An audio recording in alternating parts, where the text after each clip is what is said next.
ఆంధ్రప్రదేశ్ రాజధాని అమరావతిని free zone గా ప్రకటించాలని రాజ్యసభ మాజీ సభ్యులు తులసిరెడ్డి కేంద్ర రాష్ట్ర ప్రభుత్వాలను కోరారు.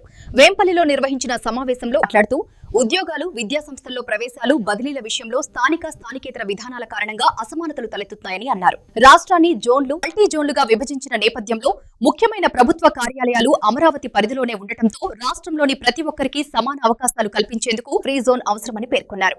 అమరావతి రాష్ట్రానికి చెందిన అందరి రాజధాని కాబట్టి అందరికీ సమాన హక్కులు కల్పించేలా నిర్ణయం తీసుకోవాలని విజ్ఞప్తి చేశారు. కేంద్ర రాష్ట్ర ప్రభుత్వాలు ఆంధ్రప్రదేశ్ రాష్ట్రాన్ని 26 జిల్లాలుగా, 6 జోన్లుగా, 2 మల్టీ జోన్లుగా ప్రకటించడం జరిగింది.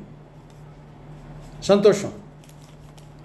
ఇందులో జోన్ 1 కింద శ్రీకాకుళం, విజయనగరం, పార్వతీపురం, మన్యం, విశాఖపట్నం, అనకాపల్లి జిల్లాలు వస్తాయి. జోన్ 2 కింద అల్లూరి సీతారామరాజు జిల్లా, తూర్పుగోదావరి, కాకినాడ, అంబేద్కర్ కోనసీమ జిల్లాలు వస్తాయి. జోన్ 3 కింద పశ్చిమ గోదావరి జిల్లా, ఏలూరు జిల్లా, ఎన్టీఆర్, కృష్ణా జిల్లాలు వస్తాయి.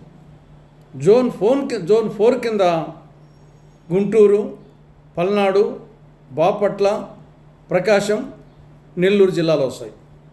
జోన్ 5 కింద తిరుపతి, చిత్తూరు, అన్నమయ్య, వైఎస్ఆర్ కడప జిల్లాలు వస్తాయి. చివరిగా జోన్ 6 కింద కర్నూలు, నంద్యాల, అనంతపురం, శ్రీ సత్యసాయి జిల్లాలు వస్తాయి. సంతోషం. ఇందులో జోన్ 1, 2, 3 మల్టీ జోన్ 1 కింద, జోన్ 4, 5, 6 మల్టీ జోన్ 2 కింద వస్తాయి. స్థానికేతరకు సంబంధించి స్థానికంగా ఉండేవారికి 95%, స్థానికేతరులకు 5%గా ప్రకటించడం జరిగింది. ఇక్కడ రాజధాని ప్రాంతాన్ని ఫ్రీ జోన్గా ప్రకటించాల్సిన అవసరం ఉంది. రాజధాని ప్రాంతంలో అక్కడ ఉద్యోగ అవకాశాలు, విద్యా అవకాశాలు ఎక్కువగా ఉంటాయి. రాజధాని అనేది రాష్ట్ర ప్రజలందరికీ సంబంధించిన అంశం.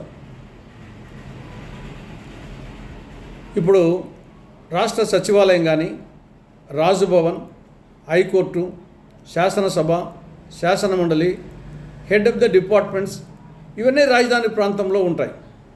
అక్కడ విద్యా ఉద్యోగ అవకాశాలు ఎక్కువగా ఉంటాయి. దీన్ని ఫ్రీ జోన్గా చేయకపోతే రాష్ట్రంలోని మిగతా ప్రాంతాల వాళ్ళు ఇక్కడ అవకాశాలు ఉండవు.